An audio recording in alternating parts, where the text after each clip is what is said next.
బీహార్ ఎన్నికల ఫలితాలను తాము గౌరవిస్తామన్నారు ఎంఐఎం చీఫ్ అసదుద్దీన్ ఓవైసీ. బీహార్ ప్రజల తీర్పును ప్రతి ఒక్కరూ అంగీకరించాలని చెప్పారు. ఎన్డీఏ విజయానికి కేవలం ఎస్ఐఆర్ కారణమని చెప్పడం సరికాదన్నారు. ఎన్డీఏ గెలుపును తాము ఎప్పుడూ కోరుకోలేదని చెప్పారు.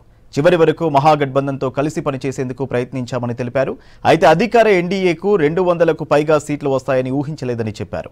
ఇప్పటికైనా ఇండియా కూటమి పునరాలోచన చేసుకోవాలన్నారు ఓవైసీ. अब देखिए क्या बोलते हैं, जॉन एफ कैनेडी का एक मशहूर कोट है,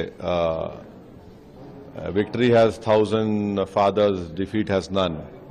तो अब ये तो उनको सोचना है, मगर मैं तो इतना बड़ा पॉलिटिशियन नहीं हूं, मगर मुझे नजर आ रहा था कि ये रिजल्ट आ सकता। मैं इतना एक्सपेक्ट नहीं करा कि ये लोग 200 के करीब चले जाएंगे, मगर अब इनको सोचना है। अगर वो फिर कल से शुरू कर देंगे वो पुराना रिकॉर्ड, ओवैसी जिम्मेदार है, तो बहुत अच्छा है, शुक्रिया है। मैं तो आपको रिक्वेस्ट करूंगा मेरा गाना बजाओ, मगर आप देख लीजिए। और अफसोस की बात है कि अखिलेश यादव अभी से कह रहे हैं कि बिहार का एसआईआर जिम्मेदार है इस कामयाबी का। ये गलत बात है। हम भी नहीं चाहते थे कि एनडीए जीते, हम पूरी कोशिश किए, आप लेने को तैयार नहीं थे, उसके बावजूद भी हम पूरी कोशिश किए।